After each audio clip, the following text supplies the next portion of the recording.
13ാമത് മുഖ്യമന്ത്രിയായി വി.ഡി. സതീശൻ അധികാരമേൽക്കുമ്പോൾ അത് കേവലം ഒരു പദവി പ്രാപ്തി മാത്രമല്ല, ഇച്ഛാശക്തിയുടെയും രാഷ്ട്രീയ തന്ത്രങ്ങളുടെയും സമാനതകളില്ലാത്ത വിജയഗാഥ കൂടിയാണ്. കന്റോൺമെന്റ് ഹൗസിൽ നിന്നും വെറും 3 കിലോമീറ്റർ മാത്രം അകലെയുള്ള ക്ലിഫ് ഹൗസിലേക്കുള്ള അദ്ദേഹത്തിന്റെ യാത്ര കേരള രാഷ്ട്രീയത്തിലെ ഏറ്റവും ശ്രദ്ധേയമായ ഒരു തിരിച്ചുവരവിന്റെ ചരിത്രം കൂടിയാകുന്നു. തലസ്ഥാനത്തെ പ്രതിപക്ഷ നേതാവിന്റെ ഔദ്യോഗിക വസതിയായ കന്റോൺമെന്റ് ഹൗസിൽ നിന്നും അധികാരത്തിന്റെ സ്ഥിരാകേന്ദ്രമായ ക്ലിഫ് ഹൗസിലേക്കുള്ള ദൂരം ചെറുതാണെങ്കിലും രാഷ്ട്രീയമായി അതിന് വർഷങ്ങളുടെ ദൈർഘ്യമുണ്ട്. 2021 UDF ദയനീയ പരാജയം ഏറ്റുവാങ്ങുകയും LDF തുടർ ഭരണം നേടുകയും ചെയ്തപ്പോൾ കേവലം 5 വർഷങ്ങൾക്കിപ്പുറം ഈ ദൂരം താണ്ടി സതീശൻ മുഖ്യമന്ത്രി പദത്തിൽ എത്തുമെന്ന് അധികമാരും കരുതിയിരുന്നില്ല. നിരാശയിലായിരുന്ന പ്രതിപക്ഷത്തെയും ദിശാബോധം നഷ്ടപ്പെട്ട അണികളെയും ഏകോപിപ്പിച്ച് 102 സീറ്റുകളുടെ വൻ വിജയത്തിലേക്ക് UDFനെ നയിച്ചത് അദ്ദേഹത്തിന്റെ നേതൃപാടവുമാണ്.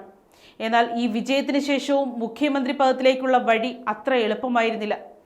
ഹൈക്കമാൻഡിലെ ശക്തനായ KC വേണുഗോപാൽ, കേരളത്തിലെ കോൺഗ്രസ് രാഷ്ട്രീയത്തിലെ അതികായനായ രമേശ് ചെന്നിത്തല എന്നീ 2 മുതിർന്ന നേതാക്കളുടെ വെല്ലുവിളികളെ അദ്ദേഹത്തിന് മറികടക്കേണ്ടതുണ്ടായിരുന്നു. തെരഞ്ഞെടുപ്പ് ഫലം വന്ന് 11 ദിവസത്തോളം നീണ്ട മാരത്തൺ ചർച്ചകൾക്കും അനിശ്ചിതത്വങ്ങൾക്കും ഒടുവിലാണ് അന്തിമ തീരുമാനം വി.ഡി. സതീശനിലേക്ക് എത്തിയത്. മുഖ്യമന്ത്രിയായി പ്രഖ്യാപിക്കപ്പെട്ടതിന് പിന്നാലെ പ്രതികരിച്ച അദ്ദേഹം തികഞ്ഞ അനുരഞ്ജന നിലപാടാണ് സ്വീകരിച്ചത്.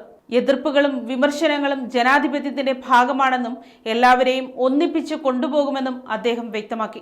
NSS, SNDP തുടങ്ങിയ സമുദായ സംഘടനകളെ വിശ്വാസത്തിലെടുത്ത് മുന്നോട്ടു പോകുമെന്നും അദ്ദേഹം ഉറപ്പു നൽകി. എന്നാൽ രാഷ്ട്രീയ വിജയത്തിനപ്പുറം അതിസങ്കീർണമായ ഭരണപരമായ വെല്ലുവിളികളാണ് പുതിയ സർക്കാരിനെ കാത്തിരിക്കുന്നത്.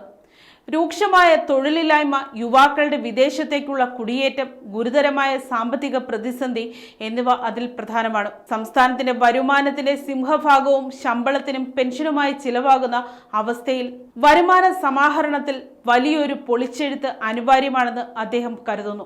സ്വർണ്ണ നികുതിയിലടക്കം നിലനിൽക്കുന്ന ചോർച്ചകൾ അടച്ചുകൊണ്ട് സാമ്പത്തിക അച്ചടക്കം കൊണ്ടുവരിക എന്നതാണ് പുതിയ മുഖ്യമന്ത്രിയുടെ ലക്ഷ്യം. അതോടൊപ്പം സ്ത്രീകൾക്ക് സൗജന്യ യാത്രാ സൗകര്യം ഉൾപ്പെടെ കോൺഗ്രസ് മുന്നോട്ട് വെച്ച ജനപ്രിയ വാഗ്ദാനങ്ങൾ സാമ്പത്തിക ഞെരുക്കത്തിനിടയിലും നടപ്പിലാക്കേണ്ടതുണ്ട്. എന്നാൽ രാഷ്ട്രീയ വിജയത്തിനപ്പുറം അതിസങ്കീർണമായ ഭരണപരമായ വെല്ലുവിളികളാണ് പുതിയ സർക്കാരിനെ കാത്തിരിക്കുന്നത്.